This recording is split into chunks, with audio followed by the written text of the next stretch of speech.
Do you have anything, you're for Sustainable. energy, do you have anything in writing or I can include in the minutes? Can I send it afterward? I mean, I can give you the presentation. Or if you have it out in your email?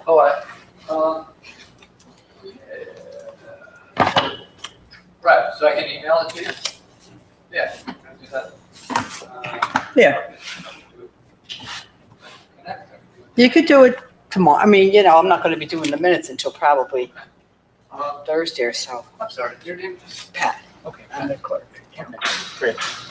I'll definitely get that right away. You have anything, you have Carl's email? Yeah, sure. It's the same except pscova@Mount Pleasant. Okay. Okay? Scova, SK or SC? SCOVA. Okay? You want me to write it down for you? Okay.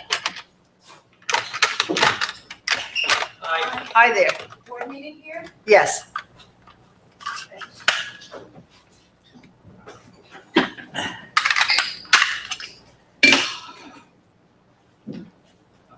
Here's me. Okay, very good. Thank you.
Check 1 2.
Could I ask you to please stand for the pledge?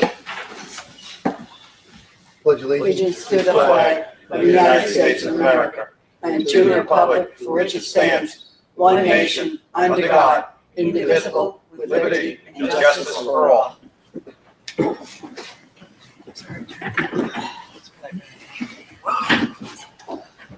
Good evening, everyone, and welcome to tonight's town board meeting. It is May 22nd, 2018.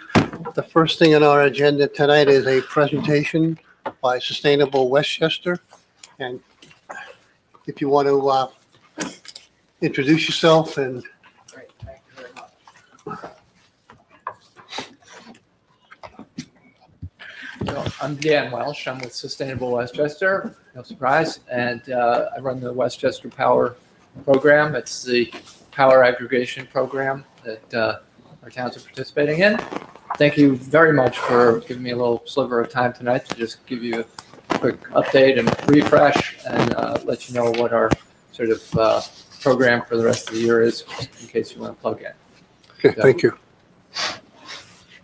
So quick refresh for people in the audience who don't know, Sustainable Westchester is a nonprofit organization that was formed by the municipalities of Westchester to help the municipalities forward their environmental sustainability goals. Do that in the most effective, efficient way possible by treating it as a shared service and aggregating their approaches to different problems. We currently have 42 out of the total of 45 municipalities in Westchester are members. We're of course working on the last couple of holdouts there. So our program spanned the breadth of sort of the things that you think of as being environmental sustainability items. It's very heavy in energy. Obviously, that's kind of the thing that people focus on. We have the Clean Transportation Program. I know you have some dialogue with Ron Kamen, who directs that for us, and he's out there helping the towns to electrify their fleets and to facilitate the residents getting into electric vehicles. It's a tremendous opportunity these days. Very effective mode of transport if it fits your driving style. Really low maintenance, saves a lot of money, and no gas, of course. On the renewable energy side, we have the Solarize program. Some of you may have heard about it. It's a campaign-based program which comes into a given municipality, works with volunteers, and solicits bids from installers, picks the one that's best pricing, the best conditions, and then go out for a few weeks and try to get people to sign up. It's put a total of almost 5 megawatts of solar power into Westchester County in the few years that it's been operating. So it's been very effective and is a model for the state now. Flowing out of that, we have a new program, which is the Community Solar Program, which is just launched. It's essentially there for all those people who maybe have too much shade on their roofs or live in a multifamily. I think maybe the last time I was here last year, I was hinting that it was coming, and it's here now. We have our first project in. It's a smaller project. It's about 30 families worth of capacity. It's over in Montrose. And the way these work is anybody that's in the utility zone can sign up for these and derive the benefits from it. You're helping forward clean renewable power right here in Westchester. And the amazing thing about it today is it's basically free money because the developers are able to put in these projects at a price which comes under our Con Ed rates and offer essentially a discount to the utility rate. So typically people will have a guaranteed savings every month on their bill. It could be $5 or $10 or whatever. So it's a really great program that we're looking forward to really help expand solar power in the county. And the kind of interesting and sexy piece that we're working on now is the battery storage. People talk about this a lot as being an important component of bringing renewable energy up to a higher level because of the periodicity and the timing of the availability of solar energy.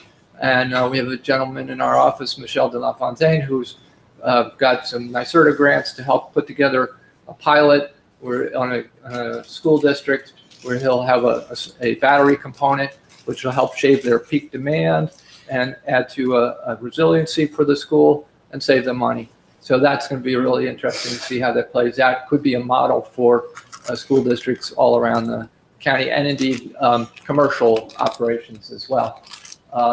Waste and recycling, of course, is kind of the original environmentalism. We have a young lady, Neha Danik, who's helping to organize the towns, again, to join together, find a common approach to a lot of our recycling issues.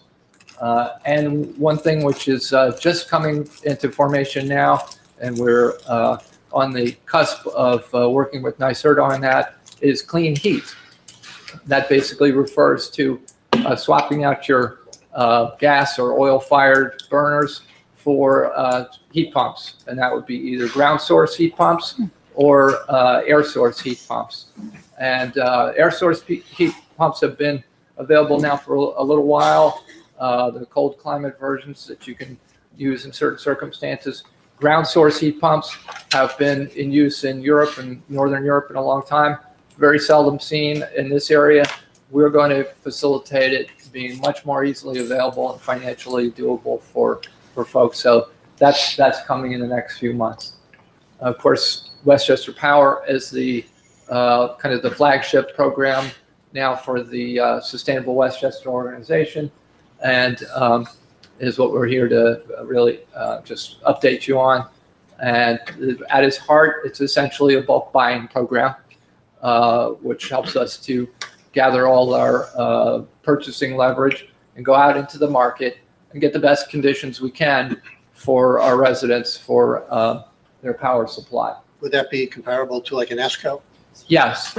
So I always say that we play in much the same sandbox as the ESCOs. And in fact, we go out for bids. We're going out to the qualified ESCO world.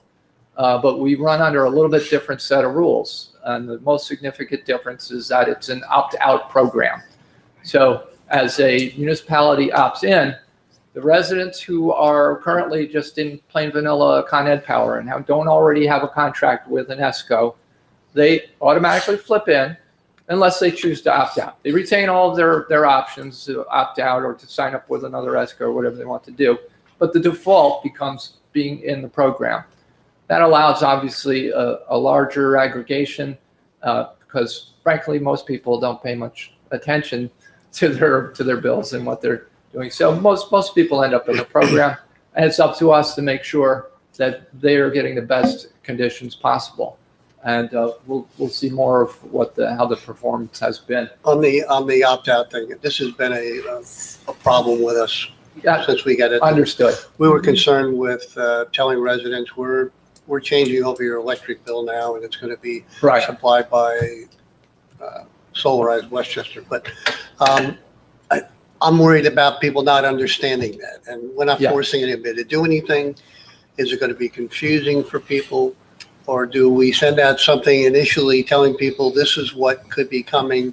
What do you think? Yes, so absolutely, and the Public Service Commission requires that we do those things.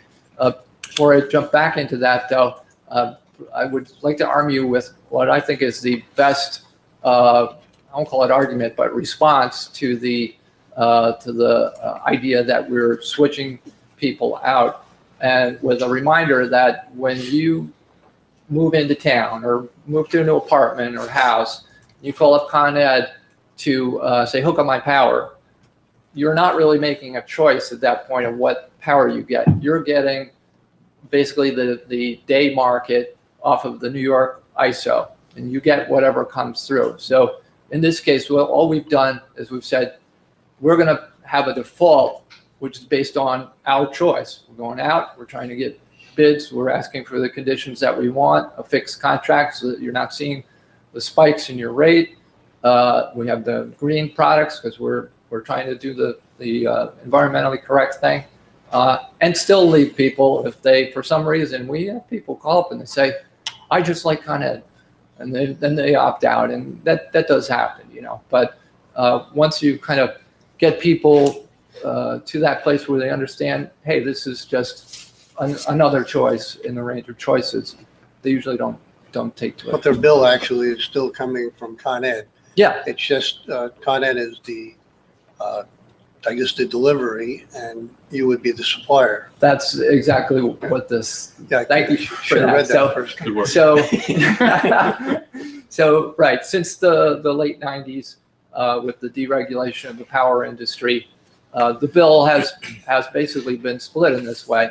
If you signed up with an ESCO, you received a phone call or a letter from them, you decided this was a great deal and you signed up with somebody, then on the electricity supply part of your bill, you'll see the name of that firm that's supplying the electricity. That's basically, you're paying, they go out on the market also, and they're buying from certain generators, and you're paying for that portion separately. And then the transmission and delivery is basically, how do you get that power from some generating facility to your door? And so that's today is the utility's role, is Con Ed's main role is transmission and delivery, getting the power to your door. So in the last storm, the trees fall on the wires, you're calling Con Ed, they're still responsible for all that. And they're responsible for the billing as well. So this is just changing, you're identifying who your energy supplier is, basically. Now, your energy, I'm sorry, I'll get this out of my system in a minute. Your energy is basically considered clean energy, is that what it? If you opt for the green as your default, yes. Okay, So there's two products, which is a standard grid supply, and then a product which is entirely covered by wind renewable energy certificates. So that's how we purchase green power out in the market, is through these certificates. thank you. I'm done, Nick. Great, thank you. This is, I guess, a two-part question. You mentioned 42 municipalities participate. 42 in the Sustainable Westchester Consortium. Right, so There's 21 in the power program so far. there's my question. 21. So, okay, so 21 participate in the power supply, and so it's not mandatory to be a member of Sustainable Westchester? Sustainable Westchester. No, all of our programs basically work like that. We've got to create programs that are attractive to municipalities that they feel are providing a service, and they choose to be in them or not. So that goes for everything we do, basically. Right. So yeah, there's 21 municipalities. It was 20 up until just a couple months ago, and Croton came in, and we have two more for which we've submitted the so-called local authorization package for. And within the next week or so, we expect to get approval for them. That's Pound Ridge and Ardsley. On the power supply end, do you have data that can show and sort of tell us what savings people might have as a result? I'm sorry, I'm getting ahead No of problem. you. Take your time. If you want to explain that and then get to my question, you can. We'll just go right to it. So the blue bars are the utility power prices. I thought it was the best way to kind of show that. And you've got two essentially fixed lines. I'll tell you about that little jog in the line there in a second. But obviously the lower line, the dark line, is the standard power without the renewable energy certificates. The renewable energy product is 0.3 cents per kilowatt hour more than the standard product, so that's why it's a little bit higher up there. Our savings is comprised of both energy and tax avoidance. Anybody who buys energy from an ESCO, a third party these days, is given an exemption on the New York State sales tax for the delivery portion of the bill, which is kind of odd, hard to understand why that is. I mean, but that's the way it works. So in a sense, although we always say for this fixed rate product, there's no guarantee of savings, right? And I always say this, it's like if you buy, lock in your oil for the winter or something, you may or may not beat the market price at the end of that time. But the tax avoidance is actually a guaranteed savings at this point, or that piece of it anyway. And it's actually been quite significant, to be honest, over the past couple of years. power rates and electricity rates have been pretty flat since we started the program. We've had a wash of low price fracked natural gas going into production, and it's kept things pretty flat. We've still managed to eke out a little bit of savings on the energy, but there's also this tax component. But that said, we're essentially still, people on our program today are essentially with rates that are based on 2015 rates. So they have not budged since that time, and they've been guaranteed of that. So it's kind of a little bit insurance policy, and longer term commodities rise. We've been, the total savings actually is fairly significant for an individual resident. It's probably $5 a month, so it's not huge, but you've saved a little money. You've done the green thing, and you've also insulated yourself from the big spike that just happened in January, where we were getting phone calls from people wondering, who weren't in the program, wondering what's going on here, and it went up to 14 cents. So does the price vary between the grid and the green energies? Between the standard and the Yeah. Well, there's that 0.3 cents difference. Okay. So yes, it is a little bit higher. Last year in about May, New York State issued a directive causing every ratepayer, essentially, whether you were in the utility or an ESCO or us, to take on an additional 0.32 cents, that they called the ZEC, the Zero Energy Credit. But what that was basically was a rescue fund for the nuclear plants up north that were not doing too well. So what was frustrating for us is that there's no itemization on the bill. So it just went into our number, and we're getting phone calls like, I thought you had a fixed rate. So that's that little jog in the line there. But our rate has stayed fixed all that time. Is your fixed rate for a year?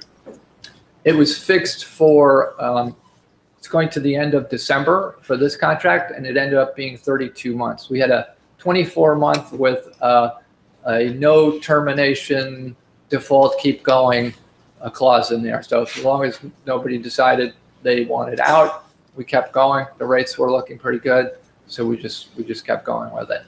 So it goes through the end of December. So I'll just have to, let me just go, because I don't, we can go back to stuff with your questions, but just show you kind of where we are with this representation here. We're heading to the end of the year where the contract will end, but backing off from that in terms of the processes, we have to get to an RFP process there, which we're looking at as being something around September or so.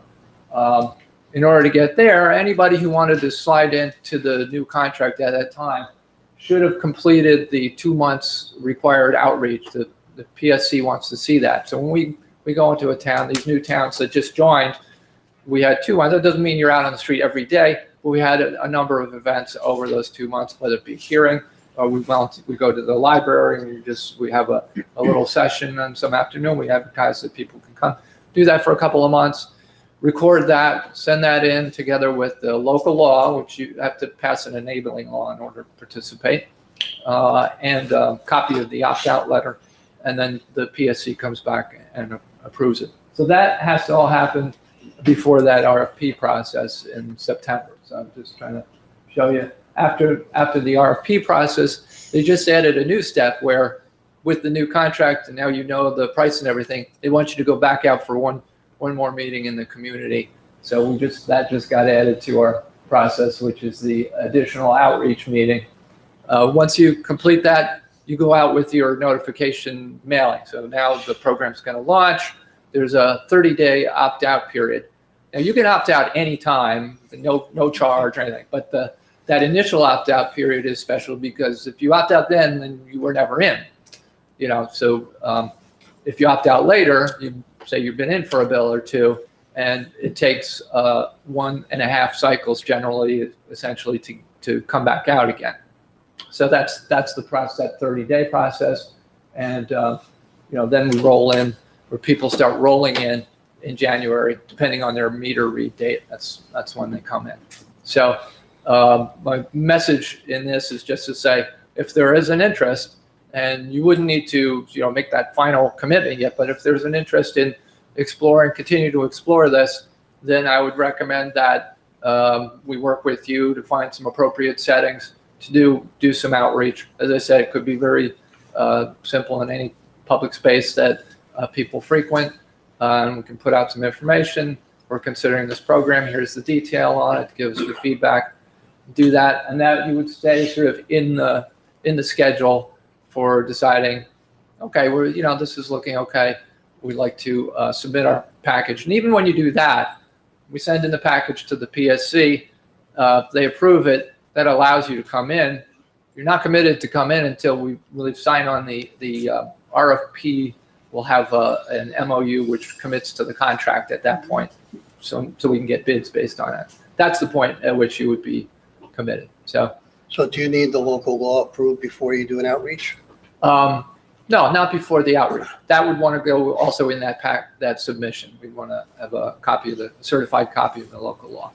So that, you can do that anytime over the next couple of months. But, it doesn't hurt to get it out of the way because, again, there's no commitment. It's just has to be on the books to let you do this. So, I skipped ahead. We covered pretty much everything, I think. Again, so far it's been pretty solid. People are satisfied with it, and it's a good, safe place for people to be. I think this is an important thing too, because we now that we're in the business, we constantly hear about the ESCO issues, and it's a big problem. Smart people sign up with them, and you get in a contract, and then you put it down, and who studies their bill every month when it comes? And if that contract ends, you're on month to month. It starts going up, and you don't even realize it. And worse, slamming, people calling you saying that here's I'd just like to check your rates for you, see if I can get you a good deal. Can I have your Con Ed number? You give it to them, and even though you didn't say yes, all of a sudden you find out you're with this supplier. So this way, it gives people a safe place to get a market supply with your municipal aggregation, and they can stay away from the wild west of the ESCO world. So. In your experience, have you found a lot of people that will not be in tune to the opt-out option, and then once they're enrolled, opt out? Oh, we get some, but not many. Again, it's kind of an inertial thing, right? People just don't tend to make changes one way or the other. Once they're in, the opt-outs will come, in that initial mailing. There'll be people who, just somehow it doesn't grate right with them. They call us up, they opt out, or you go online. It's a simple form. When you get the mailing, there's an opt-out code. Plug that in, your name, and you're out. So it's not a big deal. And we pride ourselves on the personal touch in our Mount Kisco office. All our staff are used to having whatever conversations need to be had with local residents, and are very versed in kind of the way people are thinking about the program. And the first, if someone wants out, the first thing we say is, sure, that's no problem. Can we explain if there's anything unclear? Because a lot of times they just didn't understand it, and they're kind of panicking and want out. We talk a little bit, and they're like, oh, that's pretty good. So.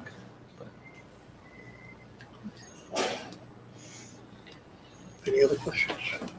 Thank you. All right. Appreciate it. So as I consider, and if you would like to be on this schedule, then let's keep in touch, and we would be very happy to come to any place local here, do a little outreach, and just. I do have one last question. Are there any municipal costs? Are there any costs to the municipality for you to run this program, to have those sessions, and do all the legwork? No. Just a service. Thank you. Thank you. Thank you very much. Thank you. Okay. Don't mind me while I unplug. No problem. I'm glad you used it. Yeah. Somebody's using it. So it used to be for prison broadcast. Oh, yes. Wow. That's a long, tortured story, but yes. No problem. Thanks again. Right now, next item on the agenda is public hearing. I'll ask the town clerk to read the notice. Public hearing. Please take notice that a public hearing of the town board of the town of Mount Pleasant will take place on Tuesday, May 22nd, 2018 at 8 p.m. at the town hall located at 1 Town Hall Plaza, Valhalla, New York, 10595, to consider amendment to Town Code Section 206-40, Schedule 6, stop intersections, to authorize the installation of an all-way stop at Commerce Street at the intersection with Elwood Avenue and Frankfurt Street. At said meeting, all persons will be heard. Patricia Juskova, Town Clerk, Town of Mount Pleasant. Thank you. This came about, if you're familiar with Commerce Street in Frankfurt and Hawthorne, the study was done through the County of Westchester, and they found the traffic counts to exceed the acceptable amount. So the county has advised us to look at putting a four-way stop at Frankfurt and Commerce. The light would be flashing red in both directions. There will also be a stop sign on the north and south direction on Commerce Street. We have our town engineer, David Smith, who's very familiar with the situation. I don't know if, David, if you had anything else to add to this?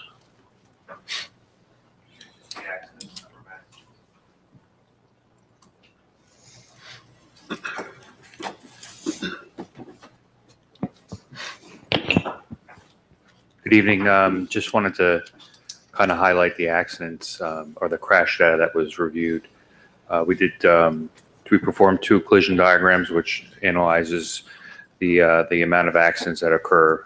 Usually they're accomplished over a 3-year term. In 2010, 2013, there were 15 accidents at that intersection, and 14 are considered intersection accidents, right angle, left angle, that are can be correctable by an all-way stop or a traffic signal. The report was another report was completed. It was between 2015 and 2017, and this findings there were 18 total accidents, 16 correctable by traffic signal or all-way stop. So prior to, because traffic signals can also lead to higher or increased rear end accidents, the standard is to proceed with an all-way stop, see if the accident or the crashes reduce, and then should there be a need, then you could go to a traffic signal at that intersection. However, because the volumes are similar on both approaches, it's likely that the all-way stop will benefit this intersection and reduce the correctable accidents significantly. Thank you. Anybody who wishes to speak on this is welcome to do so at this time. Be there no speakers, I would entertain a motion to close the public hearing. So moved. I'm sorry, Mr. I'm sorry. Supervisor. Do you think it would be possible to table to the next meeting? Because I'm just wondering if we were able to put this out to the public via email or on the website.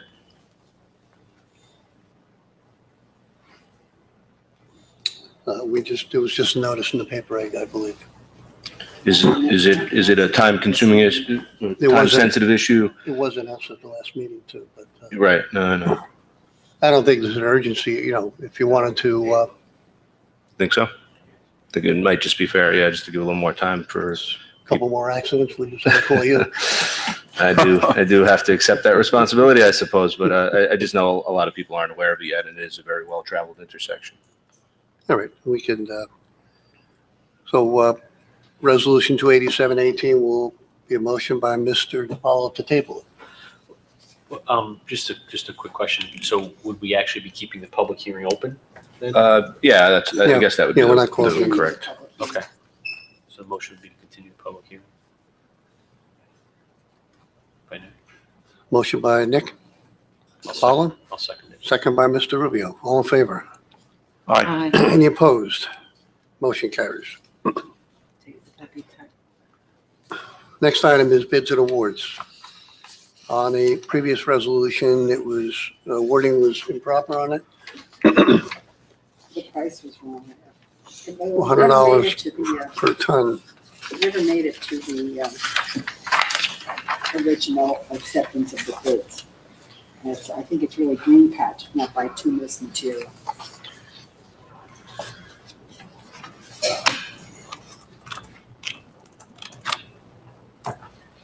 It should be bituminous materials. Oh, okay, because it's green patch there. And it was laid in place per ton. It's supposed to be picked up per ton at $100. So this resolution will correct that award picked up item at $100 per ton. Make a motion for approval, please. Motion by Mr. Saliano, Second.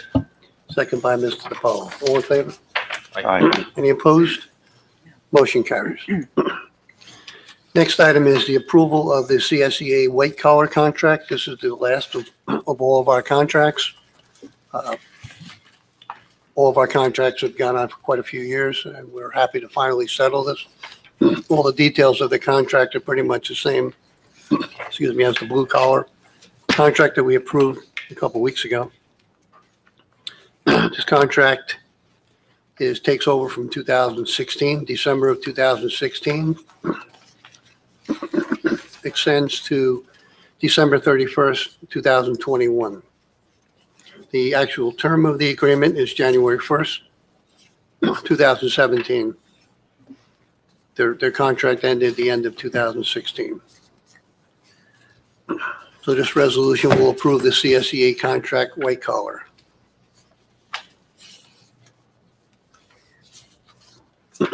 Move for approval to approve the CSEA white collar contract. Motion by Mr. DiPaolo, Second. second by Mr. Saliano. All in favor? Aye. Any opposed? Motion carries. Next item is to call for a public hearing for assisted living development on June 12, 2018 for an assisted living development for Shelbourne Healthcare Development at 1 Zeiss Drive in Thornwood. This is not an approval of anything. This is a public hearing to give the public information on this proposed development. I'll move for approval. Motion by Mr. Rubio, Second. second by Mr. DiPaolo. All in favor? Aye. Aye. Any opposed? Motion carries. That's June 12th. You have that? Okay. Pardon me? Next item is acceptance of performance bond for sidewalk work at 85 Virginia Road in Valhalla.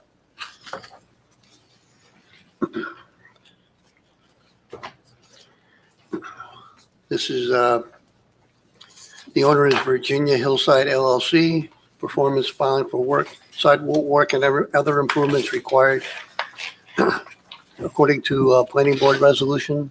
You familiar with this, Dave? Thank you. The bond is issued by People's United Bank. The amount of the bond is $43,280. Move for approval. Motion by Ms. Smalley, Second. second by Mr. Saliano. All in favor? Aye. Aye. Any opposed? Motion carries. Next item is approval for International Code Council to review Con Edison project at 315 Old Sawmiller Road for a fee of $8,100. The building permit for this project total is $72,390. So moved. Motion by Mr. DiPaolo, Second. second by Mr. Rubio. All in favor? Aye. Any opposed? Motion carries. As with every year, we have a snow and ice agreement with the County of Westchester. This is the latest one. This actually started in 2008. It's continually renewed. This is for May 2018 between the County of Westchester and the Town of Mount Pleasant, where we have an agreement for maintaining the county roads in the Town of Mount Pleasant.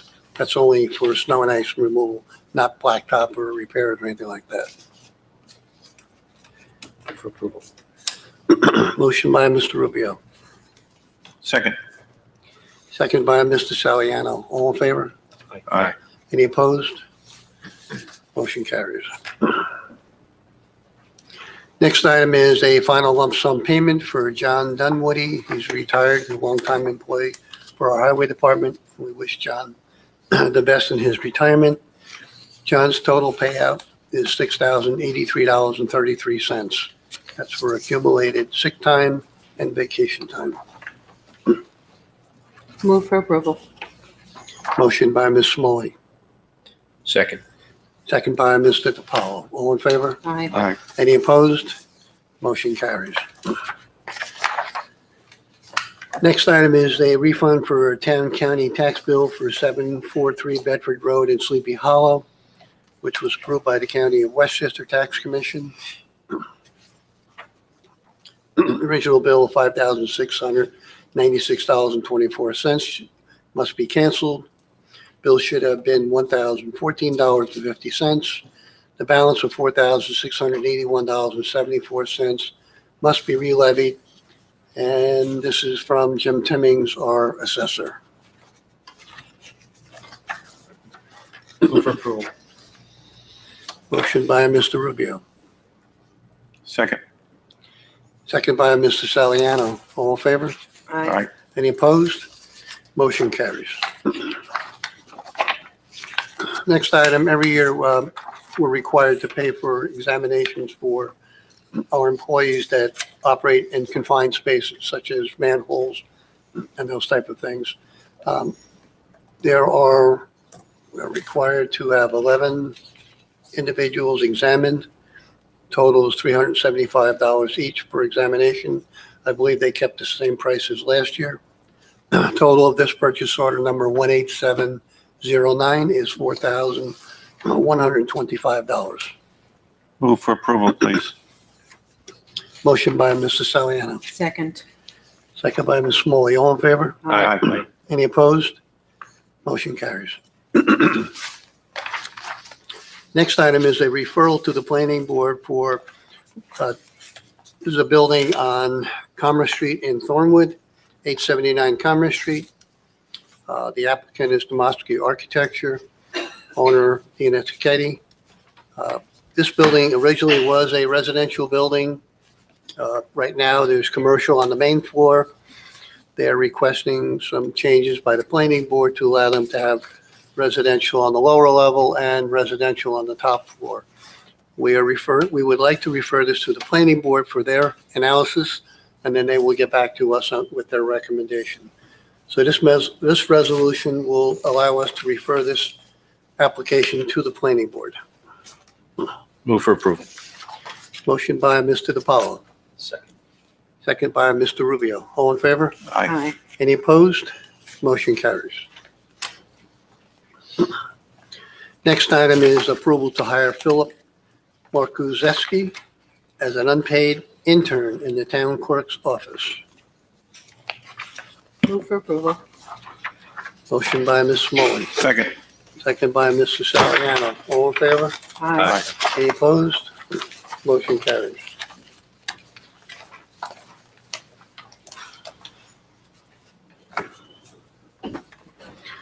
Next item is approval for, this is, every year they have this, Security World sponsors this event. It's called Dine and Drive.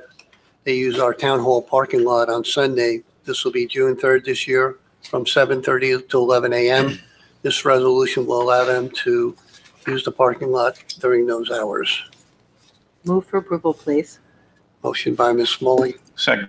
second by Mr. Saliano. All in favor? Aye. Aye. Any opposed? Motion carries. Next item is a approval to hire Julie DeLorento as senior account clerk in the water department at a salary as per the CSEA contract effective May 29, 2018. I know the water department will be happy to get Julie in this position. They've been without the help in that department that they desperately need. So this resolution will approve this hire as effective May 29th. Move for approval. Motion by Mr. Rubio, Second. second by Ms. Smalley. All in favor? Aye. Any opposed? Motion carries. Next item is a request from Melissa Murphy to have a block party at 325 Warren Avenue in Hawthorne on Saturday, June 23rd, from 4 p.m. to midnight with a rain date of Sunday, June 24th. And I believe the same hours. Move for approval. Motion by Ms. Smalley, second by Mr. DiPaolo. All in favor? Aye. Any opposed? Motion carries. Another block party request from Joe Salentano to have a block party at 597 Sherman Avenue, Thornwood, on Saturday, June 2nd, 2018, from 3 p.m. to 8 p.m. I don't have any rain date on that. Move for approval. Motion by Mr. Rubio, Second. second by Mr. Saliano. All in favor? Aye. Any opposed? Motion carries. Next item is business from the floor. Anyone wish to address the board at this time? I'm sorry? I don't have one. I believe there was no change from the previous. No, 0.7. So, remember the last? No, we're not. It was over 1%. Over one? 1.30, was it? Yeah. Mm-hmm. Sounds right. Last time it was. Okay, business from the floor. Anyone wish to address the board is welcome to do so at this time. Got to be something.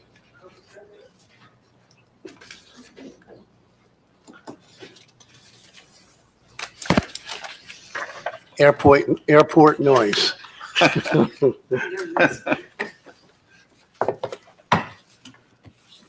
You're gonna find this weird, but I was timing the amount of time it takes from the time I first get annoyed by the sound until it goes away, and the average was 25 seconds. I know, I'm just saying that sometimes it's one after another. That's what I do in my spare time. I time how long an airplane annoys me. Good evening, board. Good evening.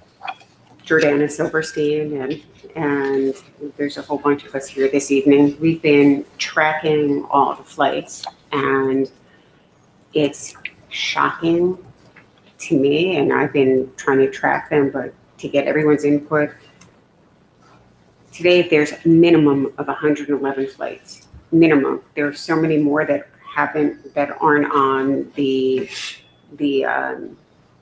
aren't of record because they're private planes. What period of time is it? That's just 24 hours. That's just 24 today. We literally every 1 minute to 2 minutes, there have been flights that are as low as 1,600 feet. There was, Tracy, what the big one was it last Monday or Tuesday? No, it was Sunday. There was one on Sunday that was so loud. It was so low that I feel like I'm getting post-traumatic stress. It was that loud, that low. We thought everyone who lives in Mount Pleasantville and Chappaqua, we thought this is it. There's going to be a crash. This is it. Like that's how loud it was. And what can we do? I need help. Did we appoint you to the, or were you appointed to the airport advisory board? No, I personally wasn't, but No, at we the last referred- meeting we discussed we referred setting up To the county. Yeah, I think Margaret Kunzio was going to make a recommendation to nominate someone from, I think. I'm sorry, I forgot your name. Yes, it's, I got an email tonight that okay, good. Yeah, because I had sent your name. So, I mean, that's your starting point. As far as, any noise report should be going through that airport because, ultimately they have the direct contact with the FBOs. Whether it be Millionaire or whoever else is operating over there. Sometimes I know that the helicopters can make noise too because they tend to touch and go. But that should be your first point of contact. There's a noise in one. Have you been to any of the meetings yet? Yeah. So Chris Quayle, I think, is the gentleman's name. He's the noise abatement officer over there. You want to make reports to him if you haven't been doing it already. Maybe you have. Dookie, how are you? Nice to see you. How are you? I went to the last airport advisory. Good. Yes, but there's a big problem, and they said it is diplomatically they could, because I presented data as you have tonight. their noise abatement machines do not report any increase in the plane. So it was suggested that we are all fabricating these Oh, gosh. reports. And I've said to people. Sound very who make polite. the reports, but they don't see a correlation. And I just went to the last press conference with Mr. Latimer. How do we get these machines checked? There's one right on Old Farm Road. Clearly, so they're seeing no data to show an increase in Right. noise. And they think we are making these, I've lived there, as you know, Mark, 44 years. So at one of these airport advisory meetings, we were told to move. Well, I've lived there 44 years. This is radically different in the last 2 years. George Latimer in the press conference said that we are now the third Westchester airport, most used airport in New York State. And and this is not from George, this is from the airport advisory meeting, 90% of the flights are now only being used on one runway 34, which is right over Pleasantville. Right. So this is directly affecting Mount Pleasant. But when you sit in the meetings and people are not believing the data, what can we do? Is there anything the town can do to help us with these noise machines? I would like to have all your records that you have, as far as the records you just talked about, plus the noise, in regards to the noise, as far as you're questioning maybe the effectiveness of their, whatever, whatever. Noise bottom. And we make a request that we want to have that substantiated if it's up to state, what it's supposed to be. I don't know. Kind of a meter would that be? Is that like Decibel meter. Decibel? Yeah, it's a decibel meter. And they have them stationed. There's the Dookie in the reports I was sending you. They have like a map of the county, and they have they show you where they are. And it's on the same pole, which is, Carl, I talked to you about the Con Ed, so it's the same pole where the transformer blew up on Old Farm Road. So. Maybe it's not even connected. Yes, but it's very hard to argue when they're saying, well, our noise monitors don't, and we're living here. It feels like I'm in Pearl Harbor. That's how bad it is. So we can request, It's 1 o'clock in the morning, 3 o'clock in the morning. Yeah, we can make the request to the county. Just a question. You mentioned you had recently 90% of the flights are leaving from one runway. Is there previous data available on that? I'm sure there is somewhere. This is what they report at the airport advisory meeting, because the second runway is that runway that abuts Sacred Heart School. Right. And because of the trees. That's exactly right, Dookie. There was a I hope you don't mind the informality of calling you Dookie. But there was a lawsuit. My understanding is that there was a lawsuit with Sacred Heart, and the county lost. Yes. Believe it or not, even though it would make sense that it's a safety issue, that the planes have to come in a very steep approach because the trees have gotten so tall. So the county sued to be able to go onto the property and trim the trees, and they lost. And Sacred Heart is doing this. So now the trees are so tall that it's too steep an approach for the planes to make in order to land on that particular runway. Yeah. So they're directing a lot of the traffic onto that one runway. Yes, And- and they said at the airport advisory meeting, 90%. Yeah. And that is the runway going directly over Mount Pleasant and Chappaqua, but for this purpose, Mount Pleasant. That is why in the past 2 years, it's not only that, but then the private jets and this contract with Millionaire that was signed without any of us as citizens having any say in it. They're leasing it to other, private jets. And those aren't even on the data. But it's insufferable. It's insufferable. It affects the quality of life. And not to mention, the problems up near the airport, I'm getting a senior moment, Oh, it's okay. north of us, where the water supply, now in Greenwich, it was put at the airport advisory meeting. They have to hand potable water to all the businesses around Westchester Airport. I wonder, living in Mount Pleasant, where I have Old Farm water, where the water's coming from little lakes right around where we live. The other problem they said at the airport advisory meeting, it's not only this one runway, because of the GPS, and it's the same flight path over over again, right in my backyard. How is that affecting our water supply? Does anyone know? In Mount Pleasant, we have a unique situation, as you know, we have a lot of small, they're right in our neighborhoods. Yeah. Well, we can request that data from New York City Water Supply. Yeah, I don't think the water would be the issue, but I mean, you can request that the pages are certified by a dependent party, and then Mhm. I'm sure that's not a And- request that they can't use. And by the way, this is our town engineer and the superintendent of water and sewer. So, And you're my neighbor, Julie Lombardo? You're there? Yeah. So the last meeting we discussed, or I raised the possibility of us forming a airport advisory committee just for the town of Mount Pleasant, so that we're heard and we could all work together. Because we're not the only ones, I mean, hundreds of us, we just, unfortunately, we're the ones that have been going to meetings on behalf of everyone, because whether it's prior commitments, young children, apathy, I don't know. it's hard.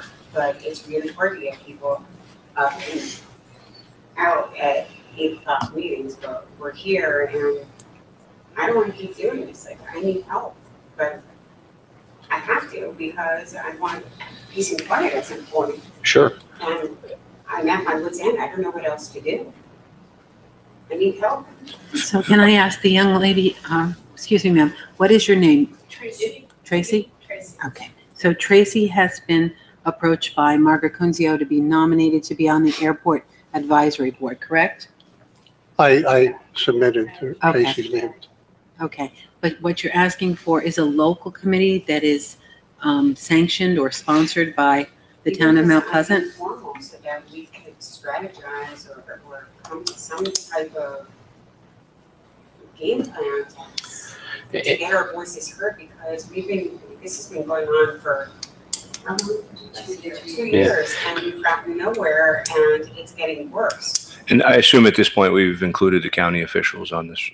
Is George Latimer going to be coming to meet like he did in Newcastle with I believe so. Yeah. I mean, so that's a good point, Dookie. So that's a great time to, to address the issue with him. The other thing too is that, I mean, this is, as you said, it's only been over the last 2 years. It's a relatively busy airport for its size, but it's only over the last 2 years that this is all of a sudden spiked. And because, I mean, having been on the airport advisory board for a number of years, if we got one complaint from someone in Mount Pleasant a year, it was rare. I had one person complain to me that lived over in the Stonegate area off of Westlake Drive one time, and I put him in touch with the people over there, and it must have been a temporary thing based on weather conditions or the wind or whatever, because JetBlue was taking off over his house, he said, and it went away after a week or so. It's been so rare that we had complaints, so this is a relatively recent thing. Listen, it's not a function of that. Or when they read the noise reports for a couple of months in the last airport advisory, it has gone from 62 complaints to over 2,000. Oh yeah. And that's when they question, well, the machines are not supporting this. So it was nice you suggested maybe you were making this up. Well, I know, I'm there. I hear the planes going over my house, so it's not like it's yeah, and I will strange say to me. I will say from experience that, I mean, if there were complaints, it tended to be one person. It was the same person over and over and over. They would literally call 40 times a month. So people would go, okay, But where this is a completely different situation, completely different. And where there's smoke, there's fire, and that's the thing, is that 10, 20, 30, okay, 2,000. One would think that you would say something's wrong with the machines. If I'm getting 2,000 complaints, but the machines aren't registering them, something's wrong with the machines. Can I make a suggestion, please? If the machine is not accurate, and first of all, I believe what you're saying, and we're sensitive to this issue. I think what I would suggest is get a third party to come in to do a study with a whole new machine that's unbiased, that has no stake in the issue, and get new data. If the county doesn't believe that the data they think their data is correct, I certainly believe you. So you have to have proof that what you're saying, hey, look, the third party researched this. This is the new information. Your information is correct. We're telling you the truth. We want action. Okay, I do have an Question. email from Ms. Punzio. I actually did request that the markers are tested, and she did email me on October 30th that all those monitors are working, all except one on public property. The one on a private property is at Brunswick Club and has given permission to have it there. I sent requests and had somebody personally checked all the microphones all over. So that was from October. That's October, though. But Right. We're told last meeting that it's not. When was the last So meeting? we've had somebody actually who had, on the advisory board, at the advisory board meeting, who had somebody come onto their property, install a monitor on their roof, and the data was inconclusive. I don't know the specifics, but he had disputed all the results that the airport noise monitor office was actually providing him, saying that that was not the accurate data. It was not registering the decibels that actually were caused by the aircraft. They were saying, well, the local roads are actually noisier than the aircraft. I've heard that. So Just to follow up to my question earlier, have you been to a county legislator meeting as well? many times. Many times. And I'm just curious, what's the response that was given? This is two things I was gonna ask George Latimer, but I understand his position. He said in his last press conference, he was elected by, let's say, 49%. He's got another part. So he's having meetings. One is going to be, because this master plan for the airport, and I'm not sure Citizen Poe is still on the table. Yes. He's having a meeting with you to discuss that. Then there's going to be another meeting, which is going to be in Armonk, to discuss operations, which will focus on this. Is it possible for the town to put on your website or to publish these meetings so citizens could know Mount Pleasant? Because I think a lot of people didn't even know an airport advisory board existed, or they would have been to those meetings. And I had to call Mark to even, and nobody knew where they were gonna have the meeting. It's hard to represent yourself. So would the town be able to, since it's George Latimer, to publish the dates of those meetings? Yeah, I mean, they have a predetermined schedule. That's easy. Yeah, it's Yeah. June 6th, June 11th, and June 25th. And each date Oh, those meetings, I'm sorry. addresses a separate topic with regards to the airport. And I have the addresses and the times. If you can give me that information. Yeah. Because then now, like, the citizens, at least give them an opportunity to be aware it's a place to go. Sure. And I don't know the answer. I didn't know until people told me that there was a place to go to report noise. A lot of people don't even have this information. Is that something, there's a number to call, or there's a website that the town could provide? So Sure. this way, at least citizens have some information to represent themselves. Sure, it's easy.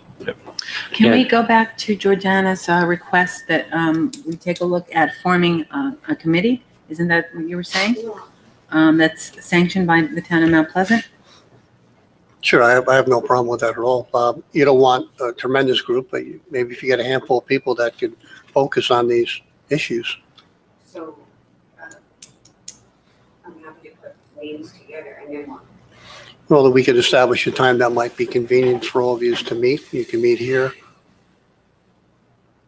And it may make sense, just like we have with some of our other boards, we have a member of the town board that's a liaison to the library board or whatever, Mhm. then maybe there should be a town board member that's a liaison to the group that you're forming. And then that way the town government can be kept apprised. I think it makes sense, ma'am, if you're a part of it, because you're going to be going to the county airport advisory board to attending those meetings. So that way you can fill, the local group in, and also the town board member that's the liaison to that particular group. It might make sense. We really want to work together. Absolutely. It's quality of life. I just want to sleep one night without being woken up at 1:30 in the morning, the windows rattling, and the roar of a plane, and you read the numbers. You can look out the window and you can see the numbers of the plane. Right. It's Can a hobby. I don't want to happen. Can you forward me that information that you have times and all on there? Okay. Can we- All- Ma'am, Oh, there's ma'am, your- can, That is not a complete list. Sure. This- just sampling. It's tricky, so this is a printout for today. All flights that have either landed or are still scheduled to land for today. It's not necessarily a complete list because there are certain private flights that will not register on any radar at all. You will not see them on any of the apps that we use. You can't identify who is flying on those aircraft, what airline that is, where it took off, where it's coming from. Is it a touch and go? Is it transient? Is it, so there are a number of concerns that we have about those particular flights as well. There's apparently a Utah bank that has registration for aircrafts that are not showing up on these radars. And it's a proxy, it's basically kind of a Swiss bank account for private jets, but you don't have to be identified as an owner. It has been proven many times that lots of very shady, some Russian oligarchs have their planes registered that way. These kinds of aircraft are landing at our airport. We don't know who is on them. They get off at their private hangars. They get into their private vehicles. I'd have to assume that's probably like a federal aviation Yes. standard, though. That's not a Westchester County standard. No, it's not just Westchester County. Right, But so you know, I- if you actually Google the stories about the Utah registration for private jets, you will find a lot of. What I'm suggesting is that might be an issue way beyond our scope here. Yeah, Yeah. it's a noise But I'm issue. just saying that these are the kinds of flights that you will not see showing up on the radar. Understood. Information. Sometimes we take turns, or if we take your shift and we're writing down the it's every minute or every 2 minutes. It's, maybe you have to go to the bathroom, you've missed 8 flights, you know, it's, you really can't. I have on my desk pages and pages that I have to log in. Because if we don't do it, no one's gonna believe us. No, No one it's- wants to be doing this. So if we give you the vehicle to form a committee with a town board liaison and open the dialogue, and now Tracy is actually going to be on the advisory board. It's a beginning, so that we would have, you would have, quote, a title. We're the town of Mount Pleasant. I don't know what you're going to name yourselves, the town of Mount Pleasant. Sleepless and pleasant. But it's a step to move forward. Sometimes when you form a committee and you put a name on it and the backing of the town board, maybe you'll be acknowledged. Not only that, but North Castle, a lot of these other towns especially have boards like this. I think I read that about Chappaqua. Yeah. Because we may all join together be a more powerful voice with the different towns' boards Yeah. joining. So at least now we have one from our town. Newcastle has one, Northcastle has one. If you want it, if you can get back to me with some names of people that you'd like to have on your committee, then we'll establish maybe a time that is convenient that we can get together and start an initial meeting. Then we can plan it from there. And I want to thank you from the bottom of my heart. Yes, We- yes, thank you. It's, I can't tell you how much we appreciate just listening to us and not treating us like we're crackpots, that it's just 2 to 3 people. It's, I feel like we've been gaslit for the past few years, and so it's, we really appreciate just listening to us and taking the time. Thank you. Sure, Oh, you're welcome. That's what Absolutely. we're here for. Seriously. you're a resident, it means I know something. People are worried about the property values going Mm. down Sure. because Oh. this area has now become intolerable to live in. And for me personally, I'm very angry that a contract like this, it's a 40-year lease that was signed with Millionaire, with no one apparent, I honestly believe that when the legislators signed it, they didn't even know the scope of this, that Millionaire is allowing other jets to come in and use the space and nobody even knows. We know because they're in our air. There's no record of them. It's not like JetBlue or those. But to be a taxpayer, paying these taxes and taking on this burden now of being right under this runway is so unfair. But thank you. Of course. No, we're definitely, if you get me, contact, you have my email address, contact me. I just sent letters. Thank you. Yes, we did get the letters, thank you. So, yeah, I'll send you the dates for the public hearings. We'll put those on the website also, yeah. Yeah, and also the information. How to Mhm. Great. We'll definitely get that on there. Thank you. Thanks for coming. Okay. Anyone else wish to address the board on any town topic?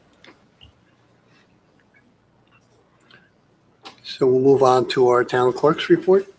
Public hearing, amend Town Code, Section 206-40, Schedule 6, stop intersections. Received one new application for liquor license, MTN Valhalla LLC, 4 Broadway, Valhalla, New York, 10595. Received Mount Pleasant Library Board minutes for March 15th and April 19th, 2018. Received 2 notices of public hearing for the town of Greenberg. Reference local law amending Town Law Section 28527 LOB, limited office building, and reference local law amending Section 285-38 supplementary use regulations. Received 2 notices of claim. Michael and Betsy Duffy versus the town of Mount Pleasant, and Miriam Regan versus the town of Mount Pleasant. Thank you. Mr. Supervisor, I'd like to ask for a point of order. I'd like to adjourn to executive session, please, to discuss a personnel matter. Okay. I'll second that motion. Okay, executive session, motion by Ms. Smalley, second by Mr. Rubio. All in favor? Aye. Aye. Any opposed? The town board is going to go into executive session, but we will return shortly. Thank you. You're welcome.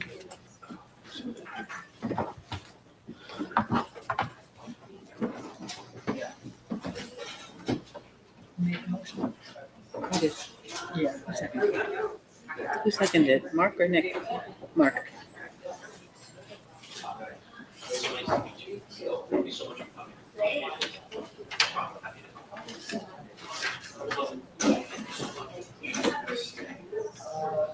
Yeah, usually the ones there. Stand up straight.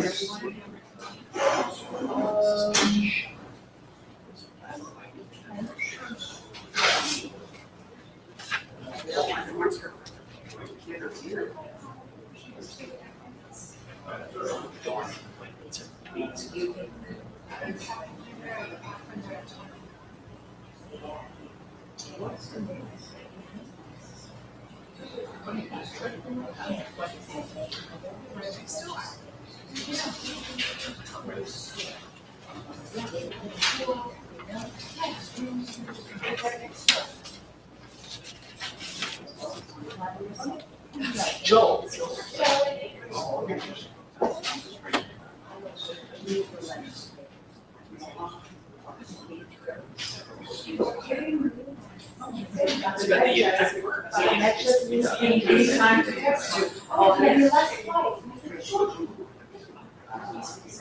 And they don't even understand.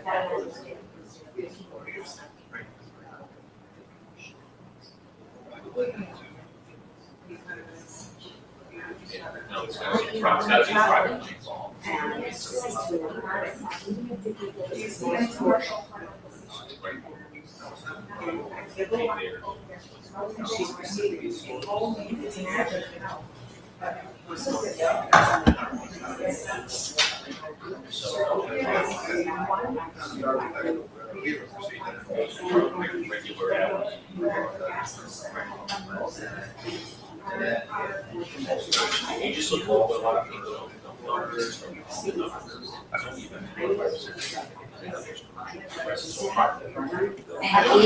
realize that most people, only hear so I realized that I didn't know that's what that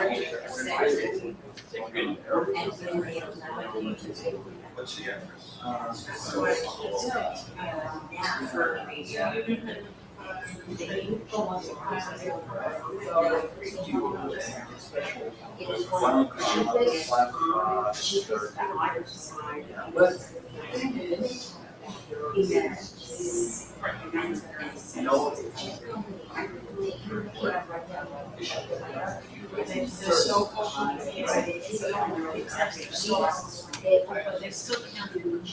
Yeah. We have 40% you continue to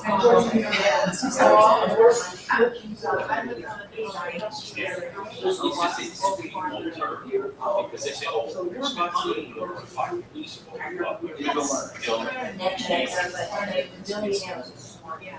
It's more than a problem.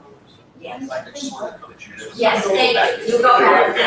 Thank you. Thank you so much. Very nice to meet you.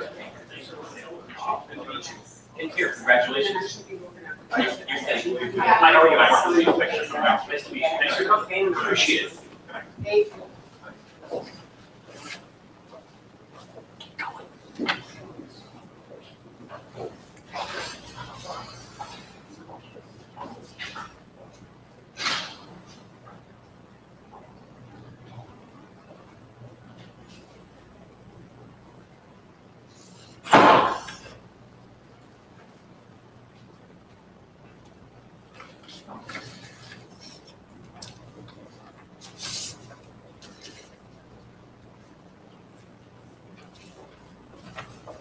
Just a point. It wasn't a work session, it was a business session. Was it? Yeah, it was You a want town that board changed? meeting. Nobody changed it? It's up to you, but it would, you should say at a town board meeting. Okay. I'll change it. Yeah, because you have it on your computer, right? Yeah. You want me to email it to you or bring you a hard copy next week? Whatever you want to do. Because I'll put it on the agenda for the next meeting, for the June 12th meeting. Okay. Thank you. Nope. I don't want you to start off with a mistake. No, that would be good. Thanks.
Do you know anything about Potter's Field in Valhalla, which is over on the, Wasn't it over in Eastview?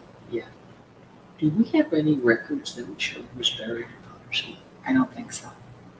Because we've been here before. Really? Remember, unless the Historical Society has anything. Were they town of Mount Pleasant? Yeah. Jim Maxwell's that in charge of the Historical Society. I don't have anything. Now, wouldn't they have had to file, because most of these people, my understanding is that you were either people that were in the prison over there, people that were in the hospital, or Or Ruth the Taylor. Alms House. What was it called? The Alms House? Yeah. Was that for the, was that That was TV? it was the indigent people. It was the nurse, Was it Ruth Taylor? Ruth Taylor, it was pre-Ruth Taylor. It was called the Alms? Yeah, ALMS. Okay. But there was also, they told me, the Westchester County Historical Society, they told me that there was a special building over there for TB patients. And There was. Okay. That was in the late 30s, early 40s. 40s. Okay. So it could have been some of those folks too that had nobody. Yeah. But I don't know of any records that show. I mean, you would have had to have death certificates though filed. I mean, but that you don't have a way to search those, right? No. You just I have believe manual somebody records. was looking, they know someone died in Mount Pleasant And the date, and the date, and then we look at it. then you can look it up. Yeah. But you have no way to search by No. where they were buried. I can look in the burial permits. I don't know if I have anything. I don't. See, there's a gap in the burial permits. I don't remember what years. But when they moved from Sleepy Hollow over here, Tarrytown, yeah. they didn't bring everything with them. Let's put it that way. I don't think they realized that they were vital records, and they maybe the men in the highway moving them just, oh, these are only papers. Yeah. Because we get the burial permit for everybody that's buried in the cemeteries here, whether they. What do you do? Well, I keep them for a year or 2 years, and then I send them out to have them microfilmed, and then I have to wait a year, and then I can destroy them. But if you had a look, because we do it, I work over at Calvi and White Plains, over Greenberg, and what they told me is every month I have to bring them the Greenberg. Yeah, they told me they just take the envelopes and put them in a pile. I mean, yeah, they don't even open them. I mean, they don't. No, we don't open them either. There's no point for us to open. Yeah, you have no reason. But I don't know what they do with them yet. But those are, you have to keep them forever. Right. In fact, when I was first here, they were just piling up year after year. Right. Yeah, with the amount of cemeteries we have. Sure, I mean, you can And imagine. I had one man up in the state that kind of backed me up, and that's why we were allowed to film them and then destroy them after a year. Do you folks have a microfiche reader? Yes. So, is there any chance if I brought some microfiche over, I could use your machine? I don't know. If you could do that, I have to ask Carl. Yeah. Because the libraries, I don't think they have them. Ours is the film. Yeah, Yes. I mean, I have these rolls of film that, I mean, it's about this thick. And I'm assuming it's microfiche, but I don't know, we don't even have a reader. Right. So I'm assuming that some of our early records, but I don't know if they're records that then were destroyed and the only thing I have is the microfiche. Yeah. And I And don't know does the how long microfiche, that lasts. that's what I was gonna ask you. Yeah. Does the microfiche, how long does it last? So Because far, we haven't had a problem, anything they've checked back. right, Mostly it's controller checks back. Sometime planning and zoning, they check back on some records, yeah, but we don't use it hardly anymore, you know? right, yeah. It's, you know, Well, everything they want to scan everything in. Right. But even with digital, I mean, that doesn't last forever either. These Yeah. discs and all, you know, you gotta have backup after backup. but I don't even know where it was designated, the cemetery for Potter's Fields in Eastview. I don't know where it's located. Do you know where it is? I found it. You know where the fire training center is? Okay, You okay? If you go on that road if you're going down Grasslands Road, okay, and you make that right, you go left to the Westchester Dinner Theater, you know, Right. at that traffic light, where you make the right, and you just go straight across. The fire center is over here, right? You go across that road into that. It's a medical building. And you go into that parking lot, and it's right behind there. It's behind the DOT. Oh, On good. 9A. 9A, okay. Okay, it's back there. Is there any markings there? Yeah. Okay. Believe it or not, and because I had seen it, I was looking at stuff for cemeteries, and they actually, each person has like a cement thing, and they have a metal thing with names on it. But unfortunately, it's all worn, a lot of it's worn Worn away. off. But Okay. you see rows and rows. In fact, I'll show you a picture of it.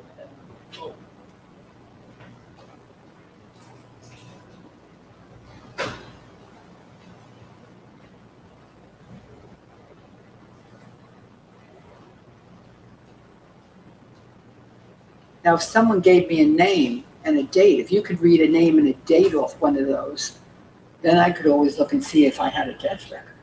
I can do that.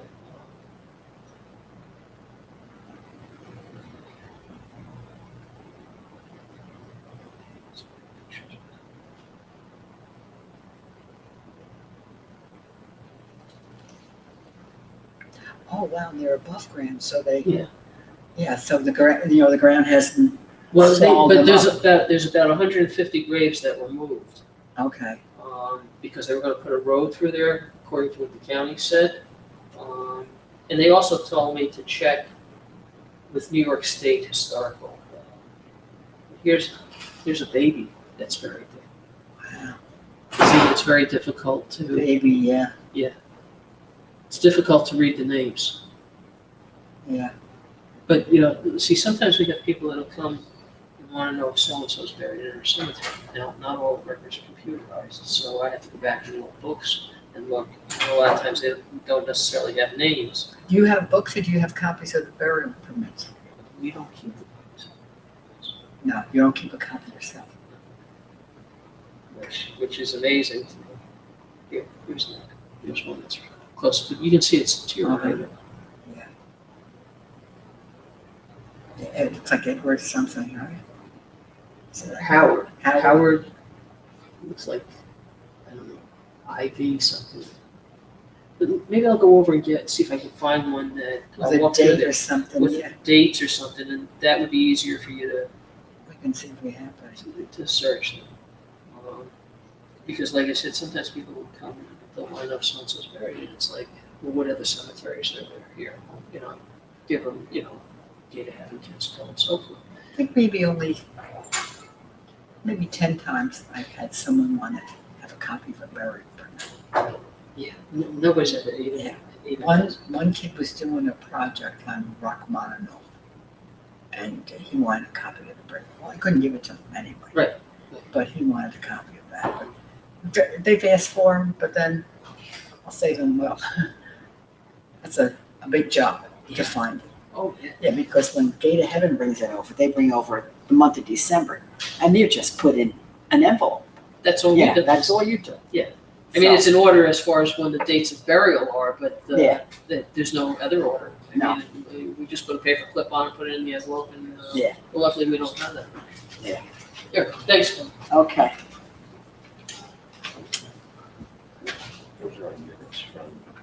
You had a vote? No, but You don't need minutes if you didn't have a vote, but if we you kind of all want that. felt like this is just Okay. just the summary.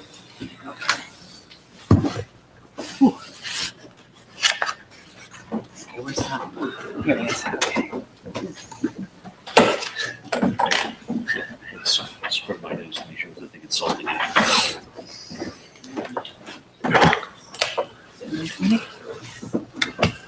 Okay, town board has returned from the executive session.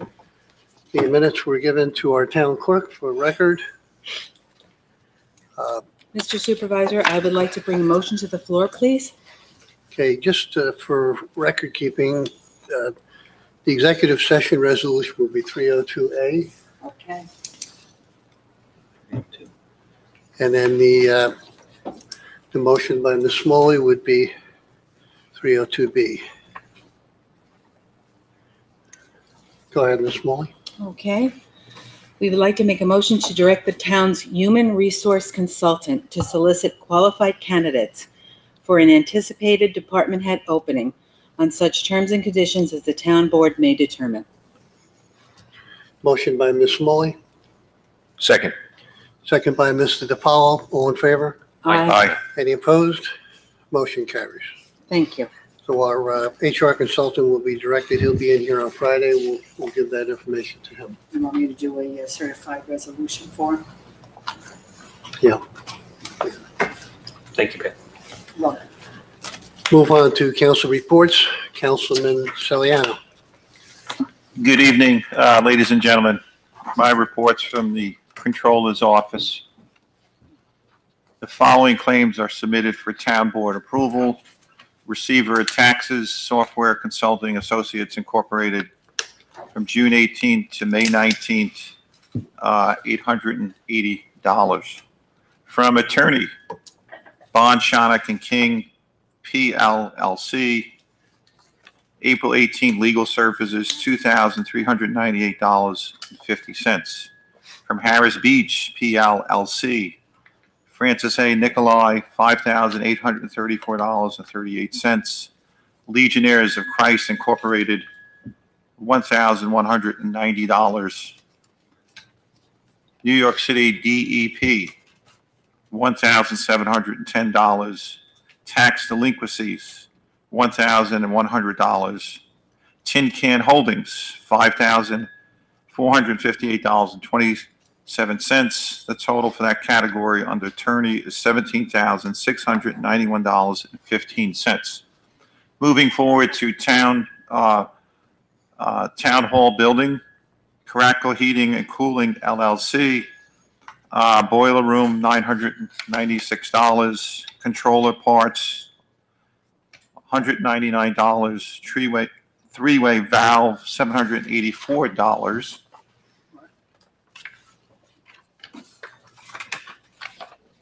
Total was $1,979. Special consulting services, City of New York DEP, 2018 land use permit, $25.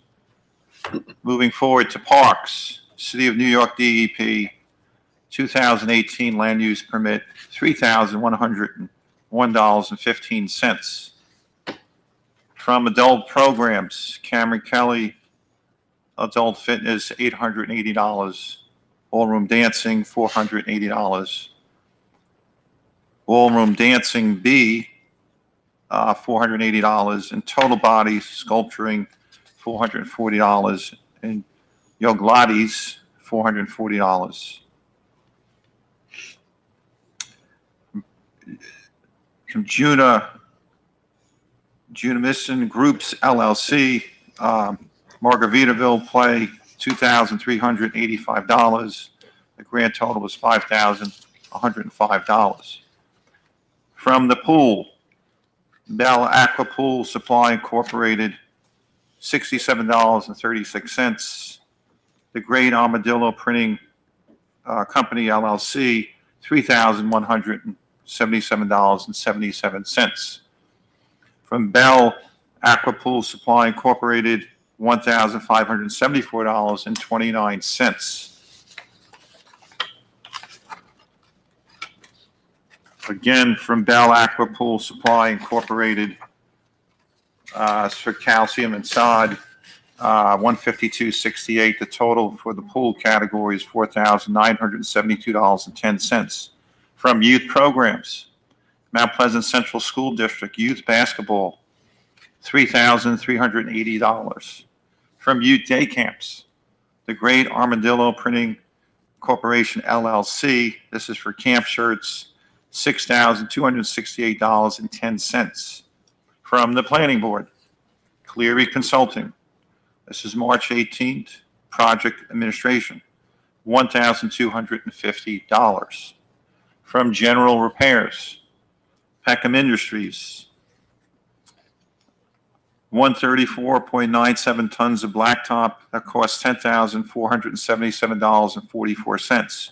24.77 tons of blacktop cost was $3,476.04. From CLR Transportation, item 4, 91.01 tons. The total cost was $1,500.76. 3D Industrial Sweeper Rental, $4,120. A Vactor Rental, $3,184. The total for that category under general repairs is $22,758.24. Moving forward to capital building improvement, Peter J. Landy Incorporated, Town Hall exterior, $212,440.71. From Highway Garage, roof repair, Abbott and Price Incorporated, Highway Garage roof, $2,229.92. From the Valhalla Ambulance District, City of New York DEP, 2018 land use permit, $1,642.07. From the Valhalla Refuge District, Moorbark LLC, this is for a pump HD tub grinder, $352.13. Moving forward to the Mount Pleasant Refuge District, Mooreback LLC, this is for a pump, again for the HD tub grinder, was $1,408.52. From the Mount Pleasant Consolidated Sewer District, City of New York DEP, 2018 land use permit, $166.42. Jasper Engine and Transmission, this is for a core skid WD-28, $1,106. From the Joint Water District Fund, Jasper Engine and Transportation, core skid WD-28, $1,659. U.S. Postmaster permit number 9507, all district bill, $2,832.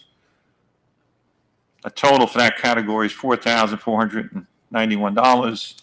And from Kensico Water, City of New York, DEP, 2018 land use permit, $6,836.91. So the grand total, ladies and gentlemen, of $298,163.42. And it's signed Maria Langlois. She's our controller. I respectfully ask the board for a motion of approval, please. Motion by Mr. Saliano, Second. second by Mr. DiPaolo. All in favor? Aye. Any opposed? Motion carries. Thank you. Have a very good evening. Thank you. Thank you. Councilman Rubio. Thank you, Mr. Supervisor. I have two matters on this evening's agenda. The first is purchase order 18627. The vendor is Potter's Industries LLC. This is a New York State contract, and this is for the purchase of glass spheres, which gets mixed with the paint that gets put on our roads. It makes it reflective. The cost is $5,040, and I move for approval. Motion by Mr. Rubio, Second. second by Mr. DiPaolo. All in favor? Aye. Any opposed? Motion carries. Thank you. And second, I have purchase order 18630, Northeast Property Management. This is the road paint to which the glass spheres are added to that we just talked about. The total purchase order is $17,561.25, and I move for approval. Motion by Mr. Rubio, Second. second by Ms. Smalley. All in favor? Aye. Any opposed? Motion carries. That was Councilman Rubio's final report as councilman for the town of Mount Pleasant. I want to thank you for your years of service to the town of Mount Pleasant, and we wish you the best of luck as a judge for our town of Mount Pleasant moving forward. So best of luck to you. Thank you very, very much, Carl. If I could for just 1 second, I just wanted to say that it's been my privilege and honor to serve on this board for the past 8 years, and I'm very humbled by the opportunity the residents have given me to serve their interest and represent their interest on this board 3 times. I was fortunate enough to be elected to this position, so I'm very gratified and appreciative of that opportunity. I'm also very appreciative of all of you. You all give up countless hours away from your families and from a million other things that you could be doing in order to contribute to the orderly running of this town. So you all have my admiration and respect for all the hard work that you do to try and make this town a better place. And just wanted to also thank all the various boards and department heads and departments that we have in our town that all work very, very hard to make this a great place to live. You're invaluable to us, and you make us look good. So just thanks for all your hard work and dedication. I'm very appreciative of it, and it's just been an honor and a blessing to be able to be up here and be involved with the town for the past 12 years. The town I grew up in, the town that helped raise me, and the place that I chose to raise my family because of all the wonderful things that go on here. So just thank you from the bottom of my heart for the opportunity. And God bless all of you. Thank you. Councilwoman Smalley. There are 6 items on the agenda this evening from Parks and Rec. The first is memo number 27. Rec Department requests the approval of the following 2 recreation assistants. Denise Danzis for the No Stress Chess. It was effective May 2nd. She receives $75 a session for 12 students or $100 a session for 13 or more students. The next is Danielle Odifiero, $110 a session he receives for defensive driving. That was effective on May 6th. Move for approval, please. Motion by Ms. Smalley, Second. second by Mr. Rubio. All in favor? Aye. Any opposed? Motion carries. Thank you. The next item is Memo 30.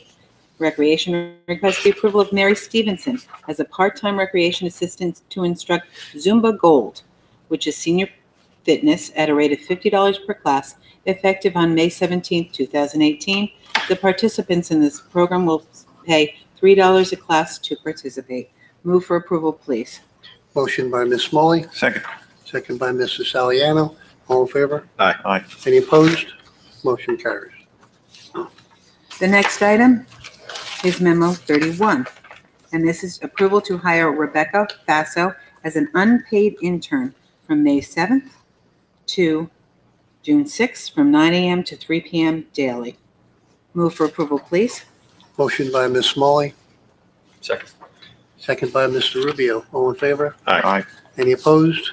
Motion carries. The next item is memo number 32, approval of seasonal employees, 69 lifeguards, and 8 pool directors and head guards. The entire list is on file in the Recreation Superintendent's office, and the hours and the hourly rates vary according to experience and title. But to read them all right now wouldn't be appropriate, so I would say, please, if you're interested, ask to see the forms, documentation in the Recreation Superintendent's office.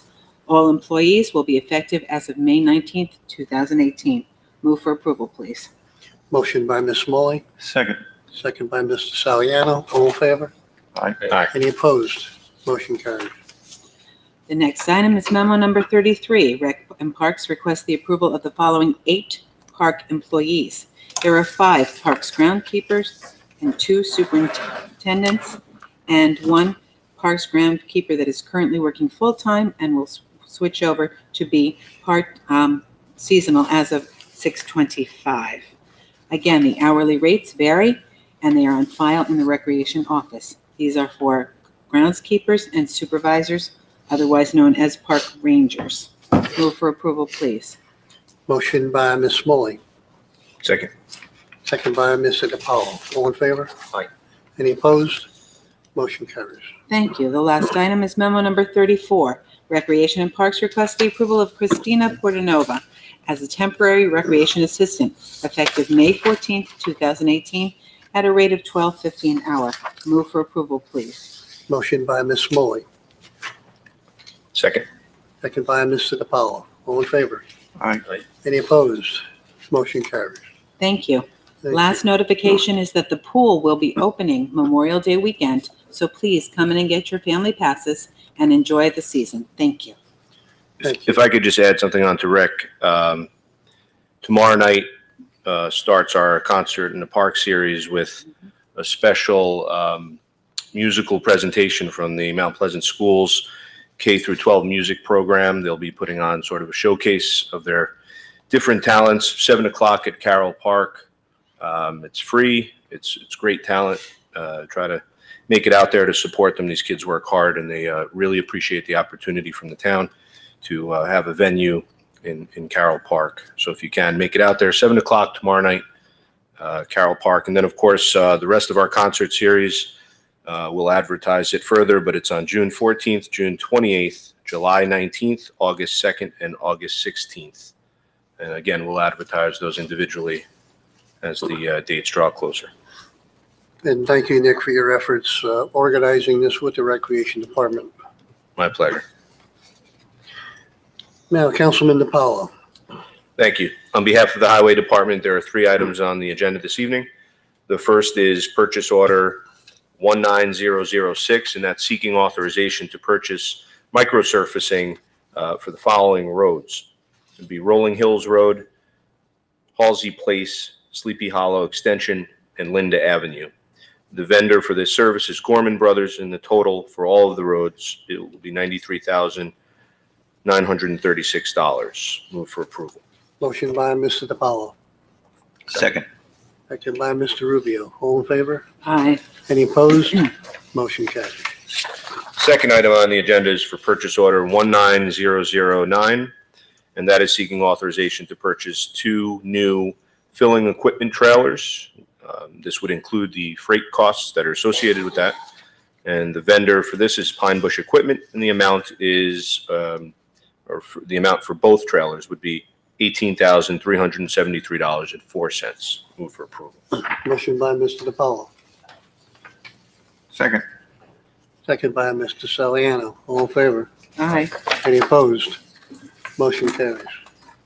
And the third item on the agenda is for purchase order number 19010, and this is seeking authorization to purchase 1 Caterpillar model CB24B. It's a compactor. The vendor is H.O. Penn Machinery, and they're out of Poughkeepsie, and the total amount for this item is $45,550. Motion by Mr. DiPaolo. Second. Second by Mr. Rubio. All in favor? Aye. Any opposed? Motion carries. Thank you. Those 2 purchase orders were from the bonding of equipment that we did for this year.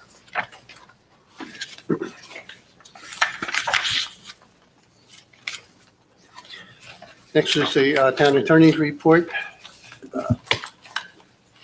I'll read, these are a number of tax certiorieries that have been settled through negotiations.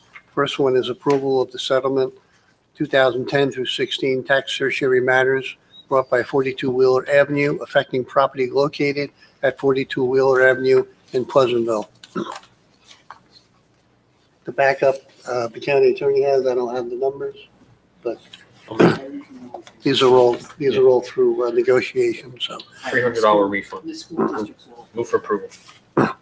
motion by Mr. Rubio, Second.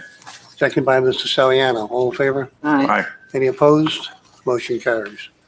Next one, approval settlement 2012 through 16 tax certiorari matters brought by Gisandi Associates affecting properties located at 428 Elwood Avenue, 8 Sawmill River Road, 884 Linda Avenue, 26 Legion Drive, 6 Liberty Street, and 44 Grand Boulevard.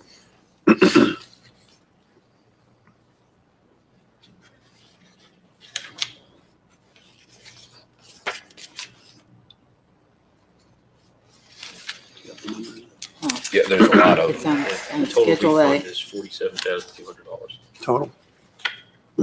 Yes, here it is. Need a motion? I'll make that motion. Motion by Mr. Rubio, Okay, second. second by Ms. Smalley. All in favor? Aye. Aye. Any opposed? Motion carries. Next, approved settlement 2010 through 16 tax certiorari matters brought by AG Partners of Sleepy Hollow affecting property located at 47 Hudson Terrace in Sleepy Hollow.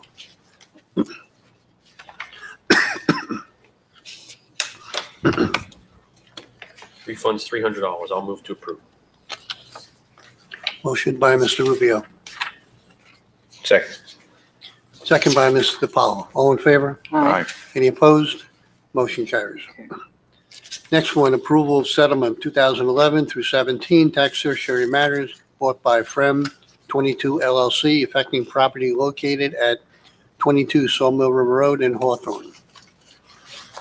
The total refund is $33,800. Move for approval, please. Motion by Ms. Smalley, Second. second by Mr. Saliano. All in favor? Aye. Any opposed? Motion carries. Next item is approval of settlement 2012 through 16 tax certiorari matters brought by EPN Enterprises affecting property located at 427 Bedford Road in Pleasantville. Total refund is $2,700. Move for approval, please. Motion by Ms. Smalley, Second. second by Mr. Saliano. All in favor? Aye. Any opposed? Motion carries. Next item is our schedule of meetings. Tuesday, May 29th is our work session, which is a presentation by Granicus at 7 p.m. Tuesday, June 5th will be a work session at 7 p.m. Tuesday, June 12th will be our business session at 8 p.m. Memorial Day, we have The Valhalla American Legion is their memorial ceremony, I think is at 9 o'clock. And then the Thornwood American Legion is at 11. Yeah, 10:30 is the parade starts at Commerce by Barley House. Barley House. Okay. And if it rains, they're going to be inside. Okay. They're going with the Legion at the Garrigan Avenue. And Valhalla will be indoors at Holy Name Auditorium. Right. Thank you. I know that the Hawthorne Fire Department is also having a memorial Thursday night service Thursday evening at 6:30. at 6:30 at the Hawthorne Firehouse. If there be no further business from the board, I'll entertain a motion to adjourn. So moved. Motion by Mr. Saliano. Second by Mr. Rubio. Meeting adjourned. Thank you all.